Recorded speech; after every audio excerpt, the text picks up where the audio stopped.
Di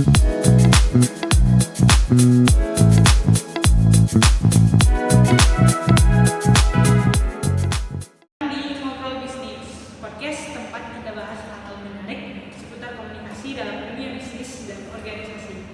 Aku Chelsea Menalis Hardinala dengan NPM 22441037 dan rekan kita.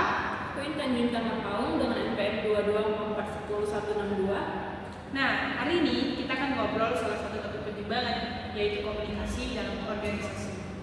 Halo Chelsea, halo juga buat semua pendengar. Dalam podcast ini, topik kita ini cocok banget buat mahasiswa yang aktif di organisasi ataupun yang sedang kerja.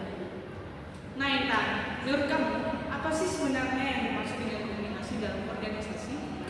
Secara sederhana, komunikasi dalam organisasi itu proses pertukaran informasi antara anggota organisasi untuk mencapai tujuan bersama, bisa komunikasi antar individu, antar tim, bahkan komunikasi vertikal antara atasan dan bawahan.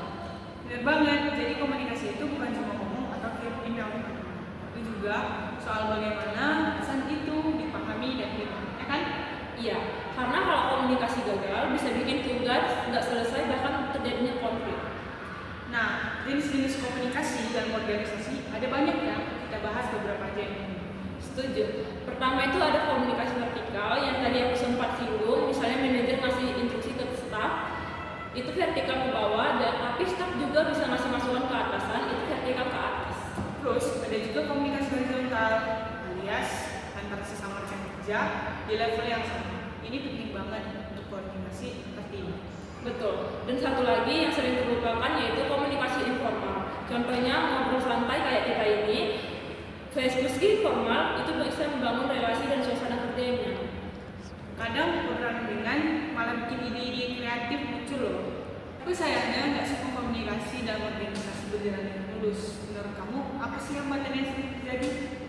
Wah, banyak. Misalnya, perbedaan persepsi, satu pesan bisa ditangkap beda oleh dua orang. Terus juga bahasa yang tidak jelas, terlalu banyak istilah teknis yang bikin bingung. Aku juga pernah tuh pesan aku pakai singkatan yang cuma dia tahu. Kita yang dengar malah bingung dan nggak ngerti harus ngapain. Nah, itu selain itu hambatan emosional juga bisa ganggu. Misalnya kalau ada konflik pribadi, komunikasi bisa jadi tegang dan nggak produktif. Dan jangan lupa hambatan teknologi, apalagi di era yang kayak sekarang, salah kirim email atau pesan nggak terbaca karena itu kelewat. Sekarang, gimana cara komunikasi dalam organisasi agar menjadi lebih efektif? Yang pertama itu ada klarifikasi pesan. Jangan berasumsi orang lain langsung paham. Gunakan bahasa yang jelas dan ringkas. Aktif mendengarkan juga penting. Jangan cuma nunggu giliran bicara aja, dengar dulu dengan empati. Betul. Selain itu, kita juga bisa gunakan teknologi dengan bijak, misalnya pakai aplikasi komunikasi tim yang terorganisir seperti Slack atau Trello. Dan hal penting, bangun budaya komunikasi terbuka. Jadi setiap orang merasa aman untuk menyampaikan ide atau masalah. Komunikasi yang sehat itu kunci organisasi yang produktif. Wah, seru banget ngobrol hari ini. Jadi kesimpulannya, komunikasi dalam organisasi itu bukan cuma soal ngobrol atau kirim pesan, tapi soal membangun pemahaman yang sama untuk mencapai tujuan bersama. Benar. Dan buat teman-teman mahasiswa, ini penting banget karena nanti di dunia kerja, komunikasi itu menjadi soft skill yang wajib kamu punya.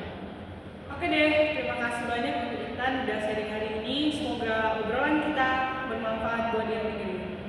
Sama-sama Chelsea, sukses untuk prosesnya ya.